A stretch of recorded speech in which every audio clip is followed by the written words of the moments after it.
मेरा नाम शोभिता है। पिताजी के मरने के बाद हमारे हालात ही बदल गए थे। हम पर पैसों की बारिश होने लगी थी। हालांकि मेरी माँ लाचार थी। मैं जब भी माँ का बिस्तर झाड़ती थी तो बिस्तर के नीचे ढेर सारे पैसे पड़े होते थे। तब माँ कहती थी कि जिसका कोई नहीं होता उसका ऊपर वाला होता है। ये तो ऊपर वाले का चमत्कार है। एक दिन माँ का चेकअप करवाने के लिए पड़ोस वाली मौसी जी उनको अस्पताल लेकर गई तो माँ का बिस्तर खाली देखकर मैं वहां सो गई थी। अभी कुछ ही देर गुजरी थी कि मेरे पैरों तले से जमीन निकल गई, क्योंकि वहां तो जब पिताजी की मौत हुई तो लगता था जैसे वक्त की दीवार गिर गई है। एक लम्हे में सब कुछ बिखर कर रह गया था। उनका चेहरा, उनकी आवाज, उनके जूतों की आहट, सब कुछ जैसे एक झटके में ही गायब हो गया था। उनके जाने के बाद घर में सिर्फ सन्नाटा रह गया था और माँ तो जैसे पत्थर की हो गई थी। उनकी तबीयत खराब रहने लगी थी। दिन रात एक ही जगह लेटी रहती थी। ना उनकी आंखों में आंसू होते थे, ना होंठों पर कोई शिकायत होती थी। मुझे ऐसा लगता था जैसे उनका दिल धड़कना भूल गया हो। पिछले दिनों में कुछ रिश्तेदार हमारे घर पर आए थे। पिताजी की मौत का सदमा किया, हमारे खाने पीने का ख्याल रखा। फिर उसके कुछ समय के बाद ही सब वापस अपने अपने घरों को चले गए थे। माँ और मैं ही अकेले घर में रह गए थे और वो कमरा जहाँ हर चीज पिताजी की मौजूदगी के बिना बेमतलब हो चुकी थी। बुआ जी का आना हमारे घर में बहुत ही अचानक था। उन्होंने हमें खबर भी नहीं दी थी कि वो हमारे घर आ रही है, मगर वो आ गई थी। अपने बेटे कैलाश को साथ लेकर आई थी। कैलाश जो कभी कभी पिताजी के साथ आया करता था, मगर अब कुछ और ही लगता था। वो मेरे कमरे में नहीं आता था, मुझसे नजर भी नहीं मिलाता था। बस किचन आंगन या फिर माँ के कमरे में खामोशी से आता जाता था। बुआ जी माँ के पास बैठ जाती थी, उनके हाथ सहलाती थी, उनके बाल बनाया करती थी और बार बार कहती थी कि भाभी फिक्र मत करो, ऊपर वाला सब कुछ ठीक कर देगा, तुम अकेली थोड़ी हो, हम तुम्हारे साथ हैं। मैं कमरे के कोने में बैठी रहती थी, उनकी बातें सुनती रहती थी और माँ के चेहरे पर नजर रखती रहती थी। उनकी आंखें हमेशा कुछ ढूंढा करती थीं, जैसे वक्त में उनका कुछ गुम हो गया हो। वो मुझे देखती तो हल्की सी गर्दन हिला दिया करती थी, मगर कुछ कहती नहीं थी। एक दिन मैंने उनके हाथ थाम लिया और कहा कि माँ, आप मुझे छोड़कर मत जाना। उन्होंने मेरी उंगलियां मजबूती से पकड़ ली, जैसे ये वादा करना चाहती हूँ कि वो कहीं नहीं जा रही है। बुआ जी ने मेरा हाथ छुए और कहने लगी कि बेटी, तुम बहुत ही बहादुर हो। अपने पिता की जगह अब तुम्हें अपनी माँ को संभालना है। मैंने खामोशी से सर हिला दिया था, मगर अंदर एक शोर मचा हुआ था। रात के वक्त सब कुछ और ज्यादा खामोश हो जाता था। माँ के कमरे की छत, पंखे की आवाज और दीवारों पर लटकी हुई पिताजी की तस्वीर, सब कुछ एक बोझ बन जाते थे। एक रात अचानक मेरी आंख खुली तो कैलाश आंगन में चुपचाप खड़ा आसमान को देख रहा था। मैं दरवाजे के पीछे से उसे देखती रही। वो कुछ बोल ही नहीं रहा था, जैसे किसी गहरी सोच में खोया हुआ हो। अचानक उसने गर्दन घुमाई और फिर मेरी तरफ देखा। मैं फौरन पीछे हट गई थी। दिल की धड़कनें तेज हो गई थीं। अगली सुबह वो नाश्ते की टेबल पर भी खामोश बैठा रहा था।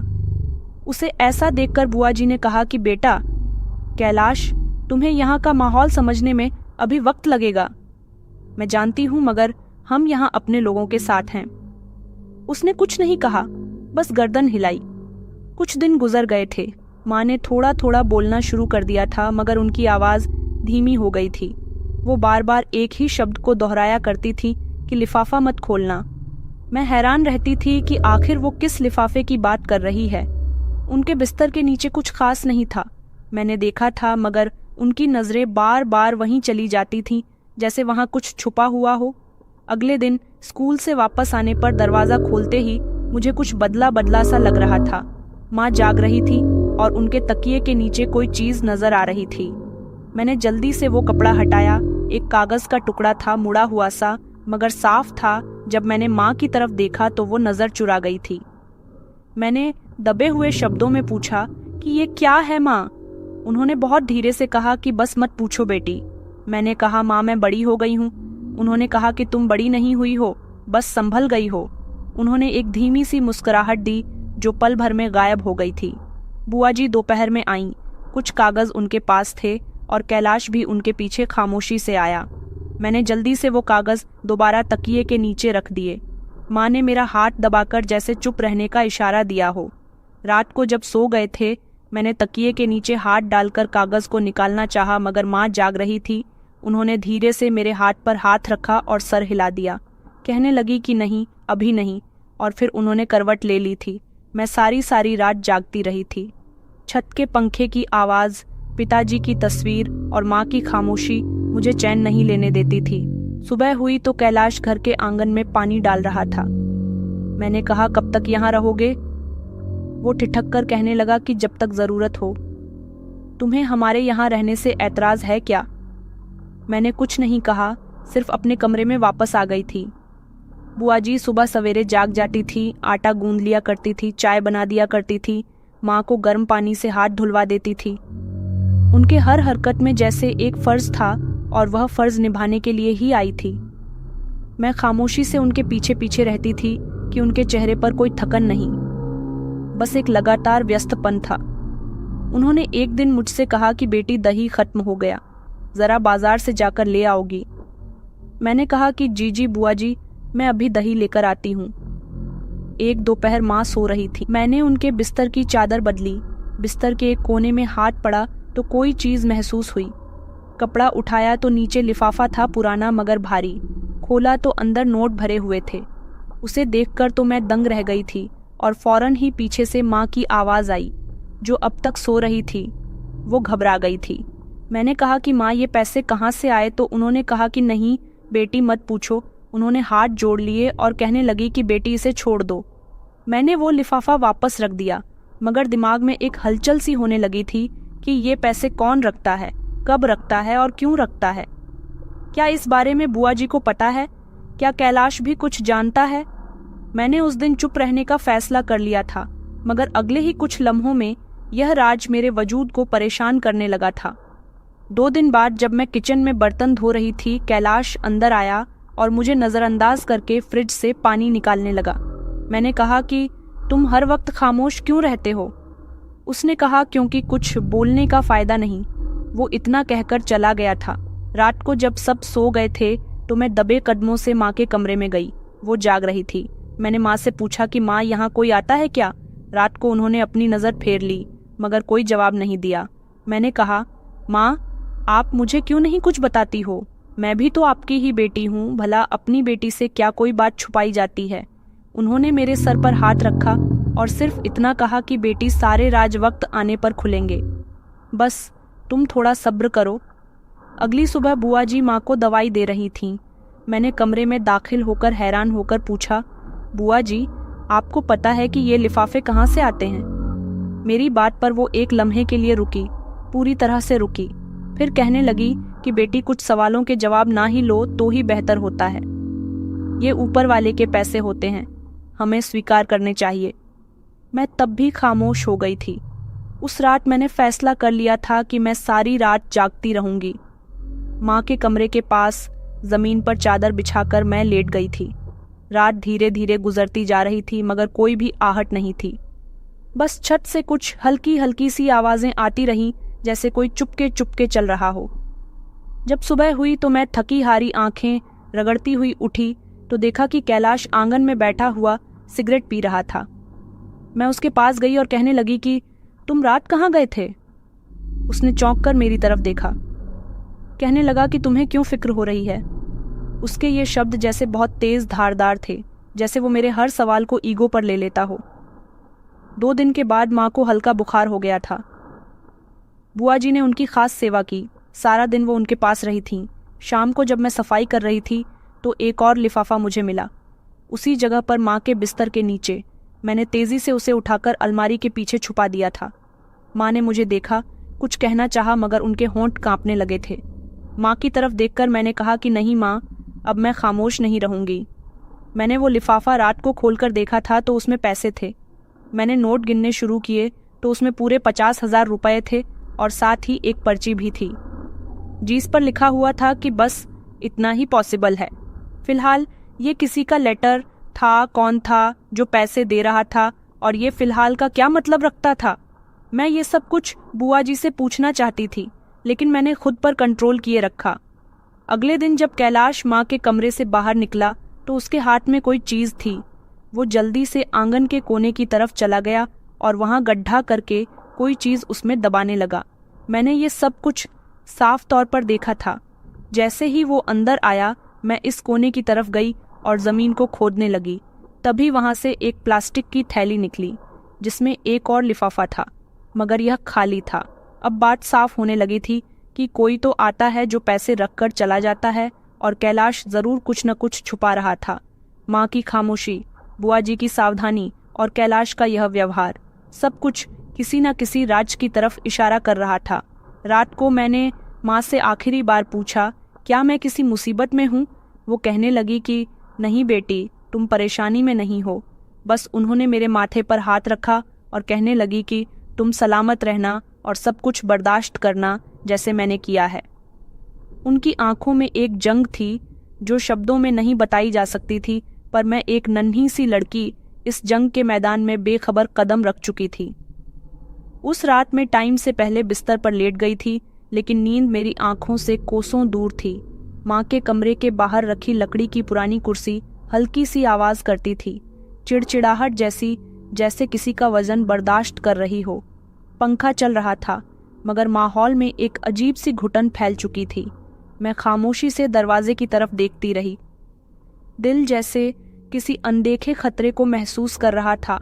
रात के किसी समय अचानक आहट सुनाई दी, दबे कदमों की आहट। मैंने जल्दी से चादर को मुंह तक खींच लिया, लेकिन अपनी आंखें बंद नहीं होने दी। मुझे डर लग रहा था। फिर मैंने धीरे से उठकर खिड़की के पर्दे के पीछे से झांका तो एक साया धीरे धीरे माँ के कमरे की तरफ बढ़ रहा था। वो लंबा और सादा सा वजूद था, धीरे धीरे चलता हुआ माँ के कमरे के दरवाजे के सामने रुक गया था। फिर उसने झुककर जैसे ही कुछ रखा और फिर बिना आवाज किए वापस लौट गया। ये देखकर मैं दंग रह गई। मेरा दिल जोर जोर से धड़क रहा था। मैंने माँ की तरफ देखा, वो जाग रही थी, लेकिन हल्का सा भी कोई रिएक्शन नहीं दे रही थी। उनके चेहरे पर एक अजीब सा सुकून था, जैसे वो इस साये को पहचानती हूँ। न डर न हैरानी, बस एक खामोशी सी कबूलियत। अगले सुबह मैंने माँ के कमरे में जाकर इधर उधर देखा। दरवाजे के पास एक छोटा सा लिफाफा पड़ा हुआ था जो अंदर से खाली था। मैंने माँ की तरफ देखा तो उन्होंने मैं कुछ बोलने ही वाली थी कि बुआ जी भी आ गई। उन्होंने कहा कि क्या ढूंढ रही हो शोभिता? मैंने कहा, बुआ जी कुछ नहीं, बस माँ के कमरे की सफाई कर रही हूँ। उन्होंने कहा कि रहने दो, वो तुम्हारी माँ की चीज़ें हैं, उन्हें खुद ही संभालने दो। बुआ जी की आंखों में नरमी थी, लेकिन शब्दों में एक हद छुपी हुई थी। उस दिन के बाद मैंने कई रातें जागकर गुजारी और ये आहट अब रोज की बन गई थी। हर रात कोई आता था, कुछ रख दिया करता था और चला जाता था। माँ जागती रहती थी जैसे वो किसी का इंतजार करती हो। मैंने कभी उसे साफ तरीके से नहीं देखा था, बस वो साया था, वो खामोशी से चलने वाला, और उसके चलने की हल्की सी आहट रह जाती थी।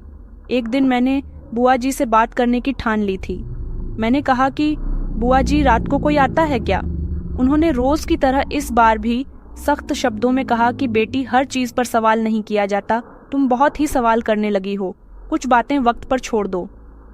लेकिन मैं उनकी बात सुनकर डर गई थी। उन्होंने नरमी से मेरा सर सहलाया और कहने लगी कि ऊपर वाला है ना, तुम्हें कुछ नहीं होगा। उस दिन कैलाश घर देर से आया था। मैंने दरवाजा खोला तो वो बिना कुछ कहे ही अंदर चला गया था। मैंने उसको पीछे से आवाज दी, कैलाश, क्या तुम जानते हो साये के बारे में, जो रात के अंधेरे में आता है? वो रुका, पलटा नहीं, बस इतना कहा कि साइयों का पीछा मत करो वरना खुद साया बन जाओगी। उसकी बात मेरे दिल में तीर की तरह लग गई थी। मैंने सोचा कि शायद उसको कुछ पता है, या शायद वही है वो, या फिर कम से कम कुछ जानने वालों में से है। रात को मैंने बिस्तर आंगन में लगा दिया था और छुपकर देखने की तैयारी की हुई थी। हवा थमी हुई थी, जैसे पेड़ भी खामोश खड़े हों।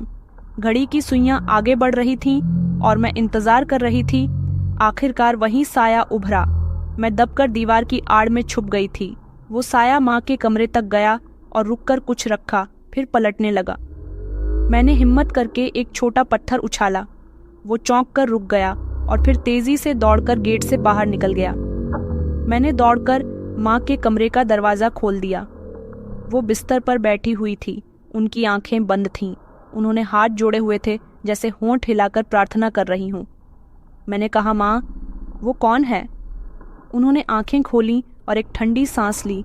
कहने लगी कि मत पूछो बेटी, बस सब्र करो, वो सिर्फ देने आता है, लेने नहीं आता। मैं खामोश हो गई थी क्योंकि हर बार मुझे एक ही जवाब मिलता था। अगले दिन मैंने वो लिफाफा खोला जो दरवाजे के पास था।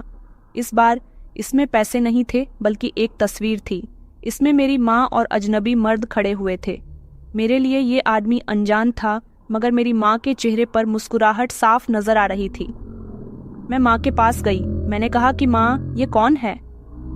माँ ने जब तस्वीर को देखा तो कुछ लम्हे के लिए उनकी आंखों में आंसू आ गए थे। फिर कहने लगी कि मेरा एक पुराना साथी है जो वादा निभा रहा है। उस वक्त पहली बार मैंने माँ को हल्की सी कांपती हुई आवाज में बोलते हुए सुना था। उनकी बात में दर्द भी था और शुक्र भी था। मुझे कैलाश का वजूद घर में हमेशा किसी बोझ की तरह महसूस होता था।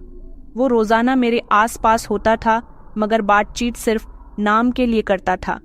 वो जब भी मुझे देखता था, उसकी आंखों में कुचली हुई चुभन होती थी, जैसे उसे मेरी मौजूदगी एक रुकावट लगती हो। एक दिन मैं माँ को दवाई दे रही थी। कैलाश कमरे में आया। उसकी नजरें सीधी मेरी माँ की तरफ थीं, मगर आवाज मुझ तक पहुंची। उसने अपनी माँ की तरफ देखते हुए कहा कि माँ, ये घर हमारा है या इनका? बुआ जी, जो हमेशा मोहब्बत भरे हुए व्यवहार से बात करती थी, इस बात पर खामोश हो गई थी। फिर धीरे से कहने लगी कि कैलाश, ये हमारा भी परिवार है, ये हमारा खानदान है, और तुम चुप रहो। कैलाश, तुम्हें पता है कि तुम्हारे मामा जी ने वसीयत की थी? कैलाश ने जैसे अपने दांत बेच लिए और बिना कुछ कहे कमरे से बाहर चला गया था। उन लोगों की बातें सुनकर मेरे दिल में ठंडी लहर दौड़ गई थी। मैंने माँ की तरफ देखा। वो छत को घूर रही थी। उनकी आंखें बुझी हुई थी बरसों से, जैसे कोई जवाब वहां पर छुपा हुआ हो। उस दिन के बाद मुझे लगा जैसे कैलाश की खामोशी अब अंदर ही अंदर जहर बन चुकी थी। वो मुझे नजरअंदाज करने की हद से गुजर चुका था। अब जैसे मेरा वजूद उसकी बर्दाश्त से बाहर हो रहा था। एक बार मैं अगर मेन पौधों को पानी दे रही थी, वो मेरे पास आया और कहने लगा कि तुम ये सब क्यों कर रही हो? मैंने चौंक कर उसकी तरफ देखा। उसने कहा कि कुछ बदलने वाला नहीं है। मैंने पलटकर कहा, बदलेगा, सब कुछ बदलेगा। अगर वक्त बदल गया तो उसने कहा कि वक्त तुम्हारे हाथ में नहीं है। शोभिता, लिफाफे अब हर हफ्ते वक्त पर आने लगे थे। हर हफ्ते में एक बार मैं उन्हें चुपके से निकालती थी और पैसे गिनती थी, और फिर वही सवाल दिमाग में गूंजता था कि कौन है और क्यों, कब और कैसे पैसे। आखिर क्या मतलब है इन सारे पैसों का? और माँ मुझे हर बार एक ही जवाब दिया करती थी कि जो हो रहा है होने दो, सवाल मत करो। फिर एक दिन लिफाफा के साथ एक कागज भी मिला जिस पर सिर्फ 2 शब्द लिखे हुए थे, वादा निभाया। उस रात माँ बहुत कमजोर लग रही थी। उनकी सांसें उखड़ने लगी थीं। मैंने उनके माथे पर हाथ रखा तो पसीना था, मगर बुखार नहीं था। उनकी आंखों से आंसू निकल रहे थे। मैंने पूछा, माँ, आपको क्या हुआ? उन्होंने सर हिला दिया, जैसे कुछ कहना चाह रही हूँ, मगर उनकी जुबान साथ नहीं दे रही थी। सिर्फ आंखों से बहते हुए आंसू थे, जैसे बरसों का कोई बोझ धीरे धीरे बह रहा हो। मैंने पानी का गिलास दिया। माँ 2 घूंट पानी पीकर रुक गईं, फिर नजरें छत पर जमा दीं। सुबह के लाश बहुत बदले हुए अंदाज में मिला था। ना कोई नमस्कार, ना हालचाल पूछे, और नाश्ता किए बिना ही चला गया था। बुआ जी कहने लगीं कि कैलाश आजकल कुछ उलझा उलझा सा है, शहर में काम ढूंढ रहा है, शायद परेशान। मैंने कहा कि काम के साथ साथ व्यवहार भी ढूंढ लें, कहीं वो भी खो चुका है। बुआ जी ने सुनकर कुछ नहीं कहा, लेकिन मैंने उनकी आंखों में एक लम्हे को कोई पुरानी थकन देखी थी, जैसे वो सब जानती थी, मगर खामोश रहने की आदत उन्हें विरासत में मिली हो। उसी दिन माँ की तबीयत बहुत खराब हो गई। मैं उनके साथ बैठी हुई थी जब उन्होंने एक अजीब सी बात कही। कहने लगी, अगर वो कल नहीं आया तो समझ लेना कि वादा टूट गया। मैंने कहा, माँ, कौन नहीं आएगा माँ? उन्होंने आंखें बंद कर लीं, जैसे सवाल सुनने की आदत अब ना रही हो। मैंने उनके बालों में हाथ फेरा। दिल में एक डर बैठ गया था। माँ की हालत दिन ब दिन कमजोर होती जा रही थी। वो ज्यादातर बिस्तर पर लेटी रहती थी।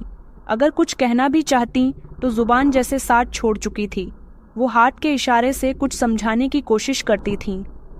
उंगलियों से कोई निशान बनाती थीं, जैसे हवा में कोई पुराना मंजर बना रही हों। मैं उनकी नजरों को ध्यान से देखती थी, लेकिन कुछ भी समझ में नहीं आता था। बुआ जी माँ की देखभाल में व्यस्त रहती थीं। सुबह उनके लिए नाश्ते में दलिया बनाती थीं, दोपहर को गर्म दूध देती थीं, और शाम को प्रार्थना करने के लिए उनके साथ बैठ जाती थीं। उनका स्वभाव इतना शांत था कि बाहर से सब कुछ मामूली जैसा लगता था, मगर मेरे दिल में रोज एक नया सवाल पैदा होता था। कैलाश अब घर में कम ही नजर आता था। कभी कहता था कि काम से जा रहा है, कभी चुपचाप निकल जाता था, कभी वापसी पर हाथ में कुछ लिफाफे होते थे जो वो जल्दी से किसी कोने में रख देता था। मैंने उसकी अलमारी में कुछ नया देखा था, कभी महंगी महंगी ड्रिंक्स तो कभी चॉकलेट या फिर सिगरेट की नई डिब्बियां। सब कुछ इशारा दे रहा था कि वो किसी और दुनिया से जुड़ चुका है। एक दिन मैं माँ के बिस्तर की चादर बदल रही थी कि बिस्तर के नीचे एक भारी सा लिफाफा महसूस हुआ। उसे निकाल कर देखा तो पिछले लिफाफों से ज्यादा पैसे थे। उसके अंदर मैंने गिनती शुरू की, लगभग 80,000 रुपए थे, और इस बार कोई नोट या पर्ची नहीं थी, बस एक मामूली सा कागज था जिस पर एक शब्द लिखा हुआ था, आखिरी। दिल धड़कने लगा कि क्या कोई नया मोड़ आने वाला था। मैं फौरन बुआ जी के पास चली गई, लिफाफा उनके सामने रखा और कहा, बुआ जी ये किसका है? बुआ जी ने गहरी सांस ली, जैसे पहले ही जानती हूँ। फिर धीरे से कहने लगीं कि बेटी, किसी अच्छे इंसान की पहचान होगी, सवाल मत किया करो। मैंने कहा, बुआ जी आप सच का हिस्सा है ना? कम से कम मुझे तो बता सकती हैं कि यह सिलसिला कब खत्म होगा।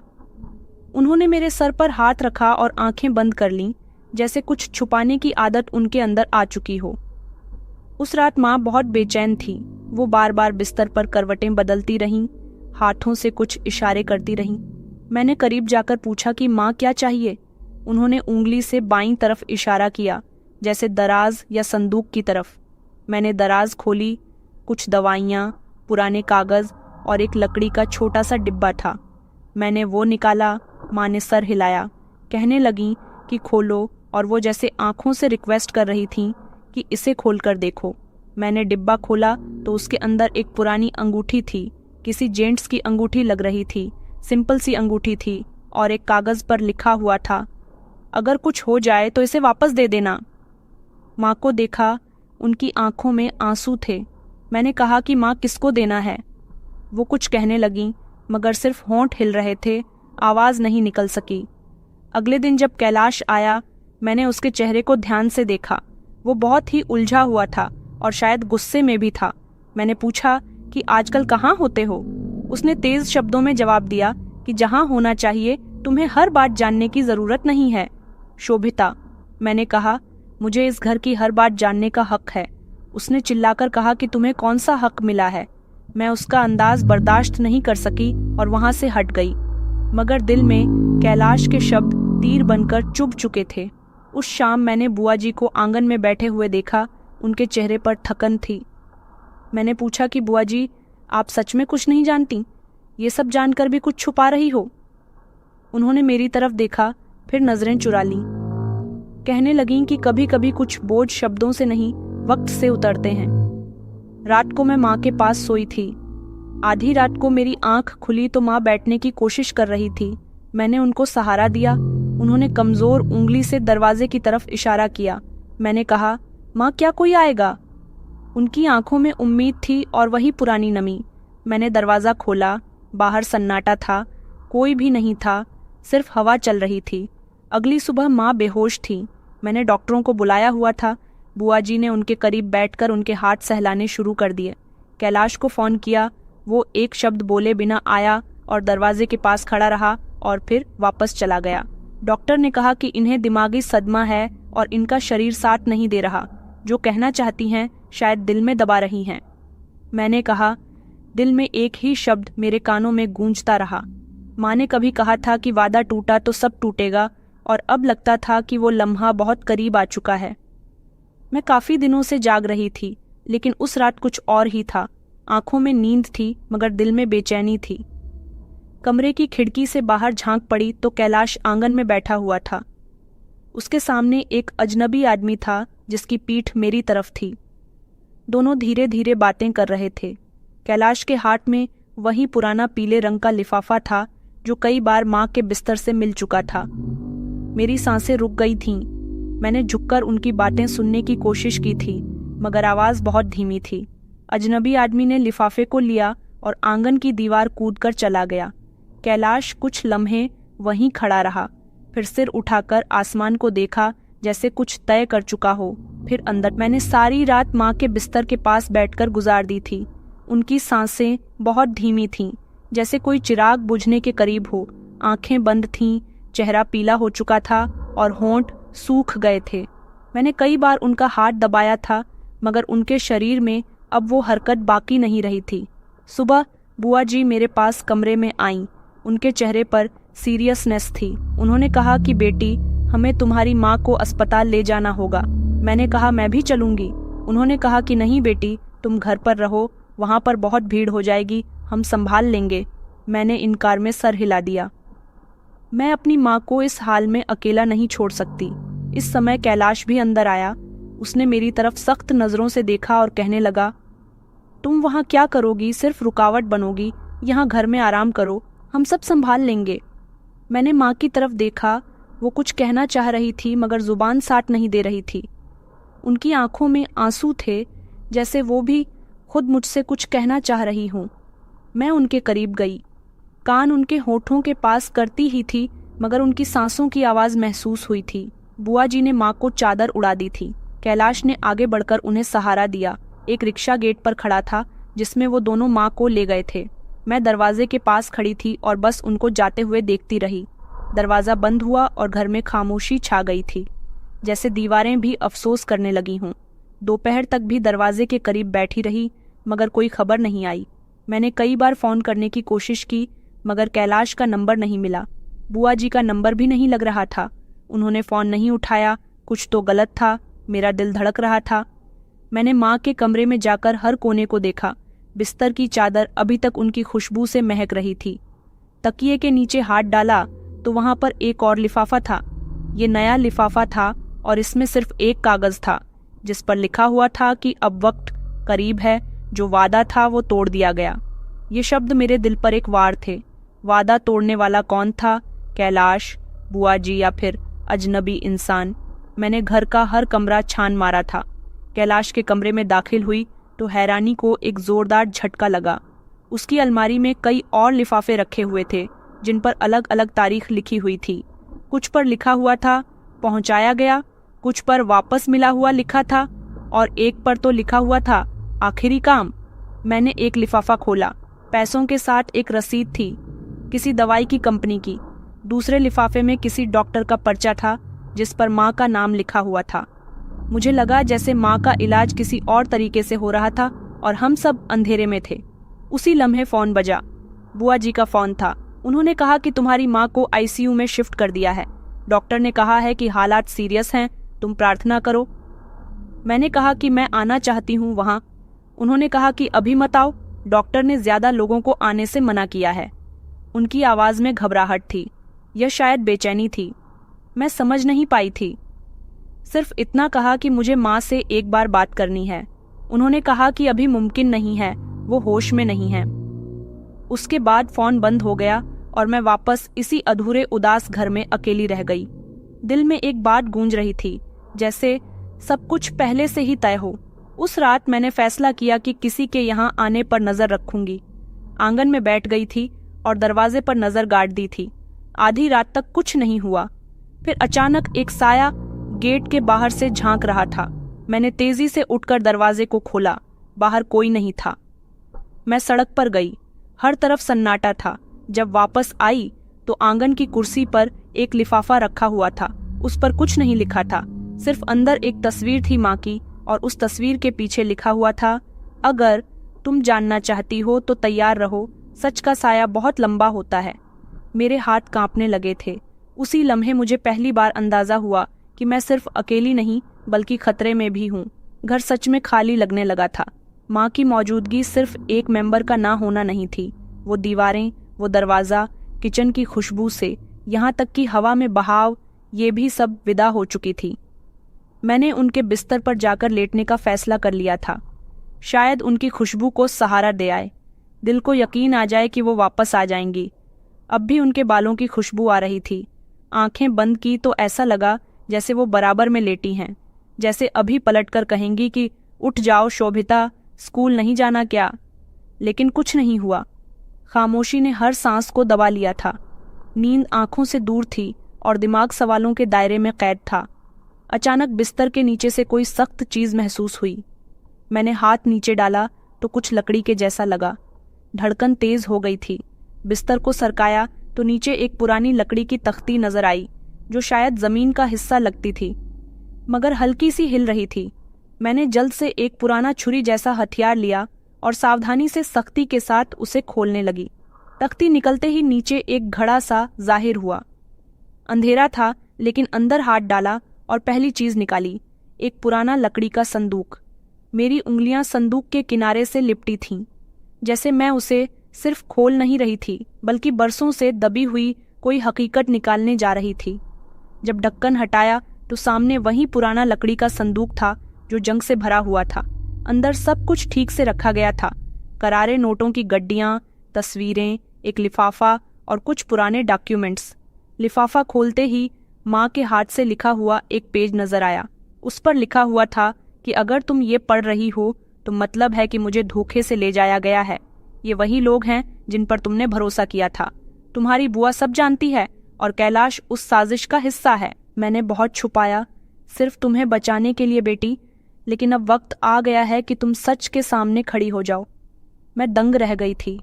मेरी आंखें उस लिफाफे पर जमी रहीं, लेकिन दिमाग तेज हो गया था। बीते हुए समय के सारे लम्हे आपस में जुड़ने लगे। बुआ जी की नरमी, उनके बेटे की खामोशी, लिफाफे, साया और वो अजनबी इंसान, सब एक तस्वीर की तरह साफ होने लगा था। मैंने तस्वीर निकाली। एक में माँ किसी अस्पताल के कमरे में थी और उनके पास कैलाश खड़ा हुआ था, मगर उसके चेहरे पर कोई परेशानी नहीं थी, सिर्फ एक अजीब सा सुकून था। और एक तस्वीर में वही राहुल था, बुआ जी के साथ। अभी मुझे ये सब समझते हुए देर भी नहीं हुई थी, तभी दरवाजे पर आहट हुई। किसी के कदमों की आवाज़ इतनी हल्की थी कि जैसे कोई जानबूझकर दबे कदमों से चल रहा हो। मेरा दिल जोर जोर से धड़कने लगा। मैंने फौरन सामान समेटा और संदूक दोबारा से बंद करके तख्ती पर रख दिया। अभी मैं अलमारी की तरफ लपकी ही थी कि दरवाज़ा एक झटके से खुला। मैं पीछे हट गई, भागने लगी, लेकिन किसी ने मेरे मुंह पर सख्ती से कपड़ा रख दिया। एक तेज सी बदबू आई और फिर अगले दिन सन्नाटे में आंख खुली तो पता चला कि मैं एक छोटे से गंदे से कमरे में कैद थी। दीवारों पर सीलन थी, एक छोटा सा बल्ब झूल रहा था और दरवाजे के बाहर किसी के कदमों की आवाज़ थी। दरवाज़ा धीरे से खुला और कैलाश अंदर आया। चेहरे पर नफरत लिखी हुई थी। उसने कहा कि तुमने सब कुछ जान लिया है, तुमने वो देख लिया जो तुम्हें नहीं देखना चाहिए था। मैंने कहा कि तुमने ये सब क्यों किया? मेरी आवाज़ कमज़ोर थी, मगर सवाल में हिम्मत थी। उसने कहा, क्योंकि ये तुम्हारा घर नहीं बल्कि हमारा घर था। ये जायदाद, ये नाम, सब कुछ मेरे पिता का था। तुम्हारे पिता ने अपनी ही बहन के पति से सब कुछ छीन लिया था और अपने नाम करवा लिया था। अब वक्त था कि तुमसे ये सब कुछ वापस लिया जाए। मैंने कहा कि मेरी माँ का क्या कसूर था, तुमने उनके साथ धोखा किया। उसने कहा कि मेरी माँ ने तुम्हें बचाने के लिए सब कुछ बर्दाश्त किया, मगर तुम जान गई, अब तुम भी खामोश रहोगी हमेशा के लिए। मैंने खुद को आज़ाद करने की कोशिश की, मगर मेरे हाथ पीछे बंधे हुए थे। कैलाश ने दरवाज़ा बंद किया और बाहर चला गया। कमरे की खामोशी में मेरी सांसें गूंजने लगी थीं। मैंने दीवार से टेक लगाकर सोचना शुरू किया कि मैं कब तक कैद हूँ, बाहर क्या हो रहा होगा। फूफा जी, जिनका नाम राहुल था, वो कहाँ हैं? क्या अभी भी जिंदा हैं? मुझे वक्त का अंदाज़ा नहीं हो रहा था। सिर्फ दिन और रात बदलते गए। बल्ब की रोशनी से फ़र्क समझ आ जाता था। 2 दिन के बाद जब दरवाज़ा खुला, फिर कैलाश ने खाना रखा और कहने लगा कि तुम्हें यहाँ कोई नहीं ढूंढने आएगा। सब समझेंगे कि तुम कहीं भाग गई हो, और अगर कोई आया भी तो तुम्हारे खिलाफ ही बोलेंगे। मैंने कहा कि तुम कितने गिर चुके हो, तुमने मेरी माँ को और अपने आप को भी बेच दिया। उसने मेरी तरफ गुस्से से देखा और कहने लगा, मैंने सिर्फ वही लिया जो मेरा था। उस रात मैंने दीवार पर घिस के हाथ रगड़ रगड़ कर रस्सी को खोलने की कोशिश की। मेरे हाथ जख्मी हो गए थे, मगर हिम्मत नहीं टूटी थी। अगली सुबह मैंने एक तरफ की रस्सी ढीली कर ली थी। दरवाजे के करीब जाकर मैंने अपनी ताकत जमा की। कैलाश जैसे ही अगली बार खाने का बर्तन अंदर रखने आया तो मैंने उसके हाथ पर जोर से धक्का मार दिया। वो संभल नहीं सका और मैं दरवाजे से बाहर भाग गई थी, मगर मैं बाहर नहीं निकल सकी थी। बुआ जी ने मुझे पकड़ लिया और कहने लगी, कहा था ना कि सवाल मत करो, सवाल औरत को बदले के रास्ते पर ले जाता है। मैंने कहा, बुआ जी, आपको शर्म आनी चाहिए, आप मेरे पिताजी की बहन कहलाती हो। मैं चीखी। बुआ जी ने भरे शब्दों में कहा कि मोहब्बत ने कुछ नहीं दिया, अब वक्त है विरासत लेने का और तुम इसमें रुकावट हो। ये जो कुछ भी है वो मेरा भी है। उसी लम्हे मुझे अंदाजा हुआ कि ये सब सिर्फ कैलाश का ही नहीं, बुआ जी की भी नफरत थी। ये एक औरत की बरसों पुरानी जलन थी जो अब साजिश बन चुकी थी। मैंने कमरे के शीशे में खुद को देखा। मैं बहुत जख्मी थी, कमजोर थी, मगर आंखों में आग थी और मैं जानती थी कि अभी ये जंग खत्म नहीं हुई। अभी वो सब बाकी था जो मैंने अपनी माँ से, अपने पिताजी से और खुद से वादा किया था। जब मेरी आंख खुली तो बदबू ने पहले सांस का रास्ता रोका। सामने टूटी दीवार पर गंदगी और छत से टपकता हुआ पानी था। मैं कोठरी में बंद थी, बंदी, जख्मी और अकेली। शरीर अकड़ा हुआ था, शायद कई दिन गुजर चुके थे। रोशनी सिर्फ एक छेद से आ रही थी, जिससे न दिन का पता चलता था न रात का। दरवाजे के पीछे कैलाश की आवाज गूंज रही थी। उसने कहा कि यही है तुम्हारी औकात, जायदाद मांगती हो, लड़की होते हुए सवाल करती हो। मैं खामोश न रही, न कोई जवाब दे सकती, न चीख सकी। मेरी आंखें सब कुछ कह चुकी थीं, लेकिन आवाज जैसे गले में कैद थी। इन बातों में ना वक्त का हिसाब था, ना दिन रात की पहचान हो सकी। सिर्फ खामोशी, भूख और अकेलापन था। जब खाने के लिए कुछ आता था तो बस सूखी रोटी का टुकड़ा और ठंडा पानी आया था। मैं दीवार के साथ लगकर बैठी हुई थी और बस सोचती रहती। माँ का चेहरा, पिताजी का खत, वो संदूक और वो तस्वीर, सब कुछ दिमाग में चक्कर काटते रहे थे। कभी कभी किसी की खामोशी सुनाई देती थी और दरवाजा हिलता था, लेकिन दरवाजा खुलता नहीं था।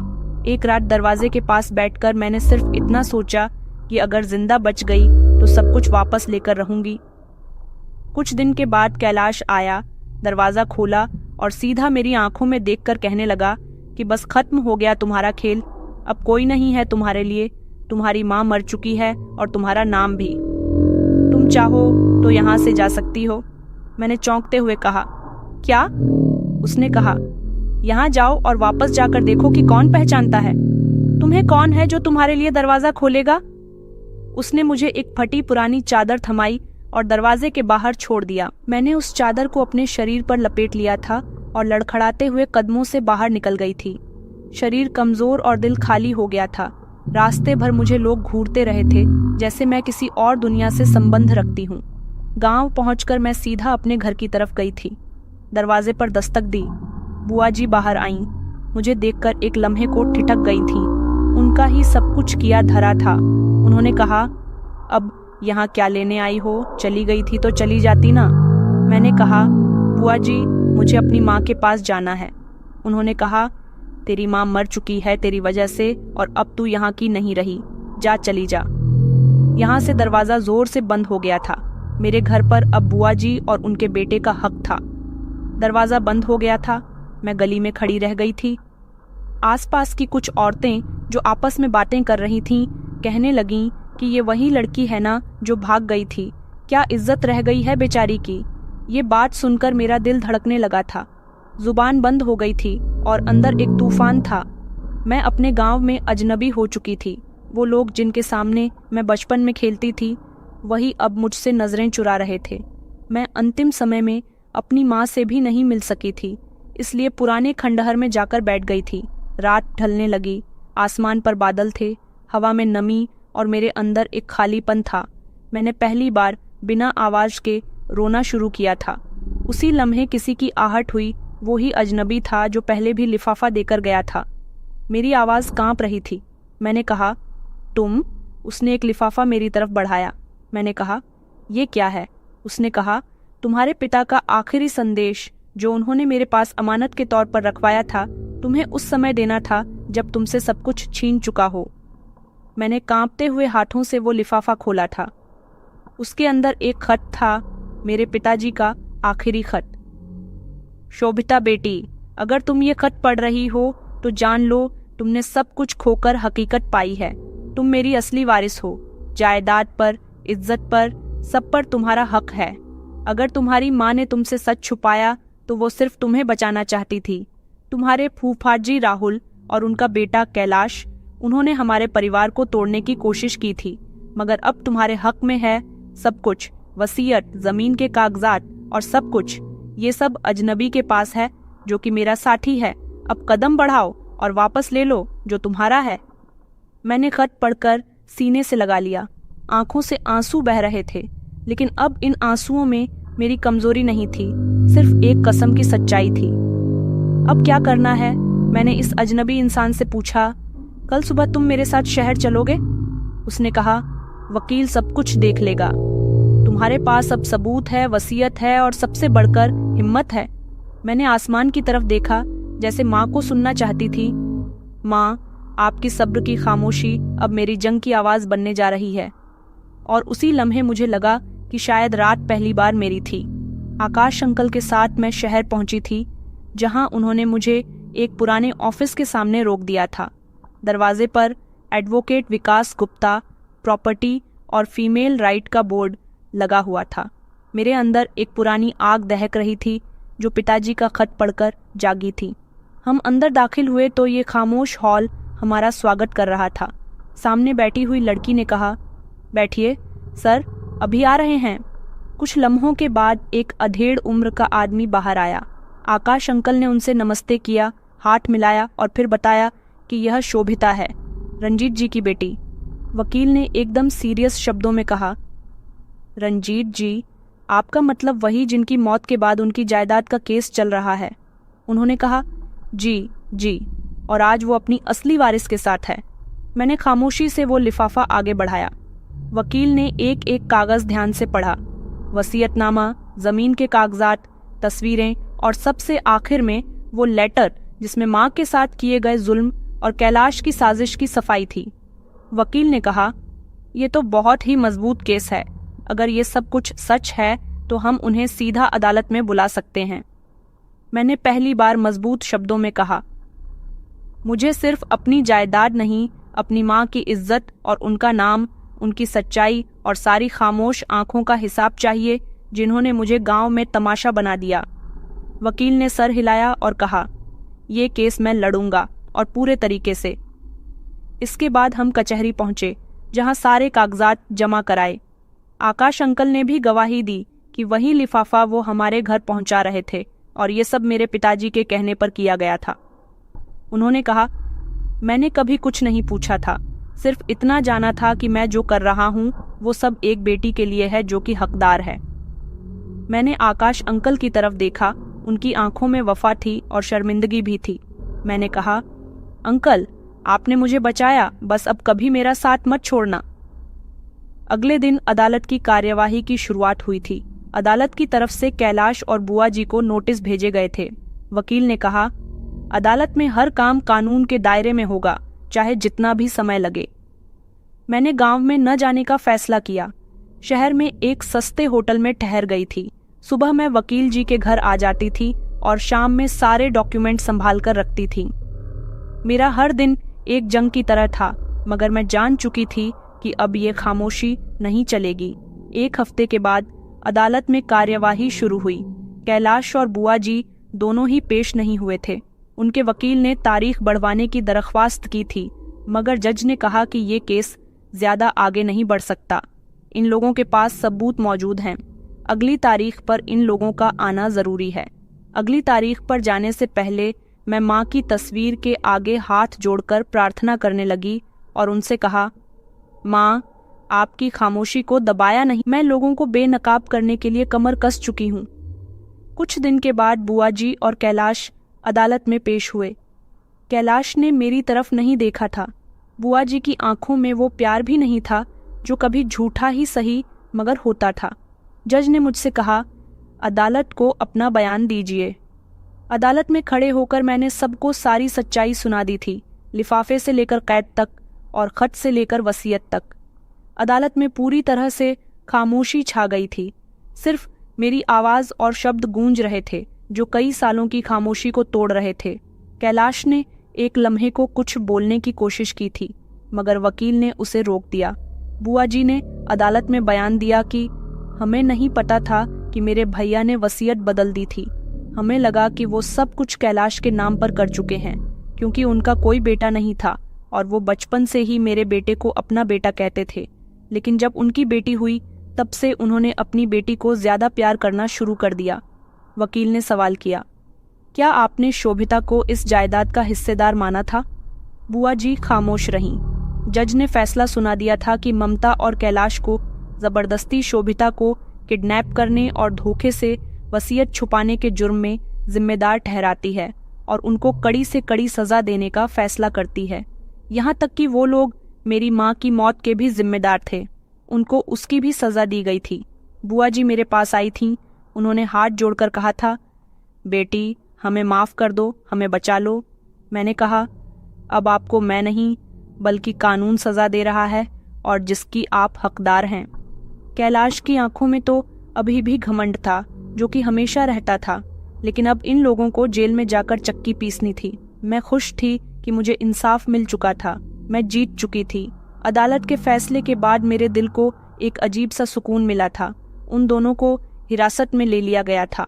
मैं घर आई तो माँ की तस्वीर के सामने खड़ी हुई थी और कहा, माँ, आपने जिस खामोशी से जंग में अपनी सारी जिंदगी काट दी थी, उसी जंग की जीत हो चुकी है। सब कुछ खत्म हुआ, राज खत्म और सुकून के दिन शुरू हो गए थे। अब मैं अपने घर में अपने हिसाब से रहती हूँ। मेरा ध्यान आज भी आकाश अंकल रखते हैं और उन्होंने अपने बेटे के साथ मेरी शादी करवा दी है। तो दोस्तों, हमारी कहानी कैसी लगी कमेंट में ज़रूर बताएं। वीडियो अच्छी लगी तो इसे लाइक करें और हमारे चैनल को सब्सक्राइब करना ना भूलें।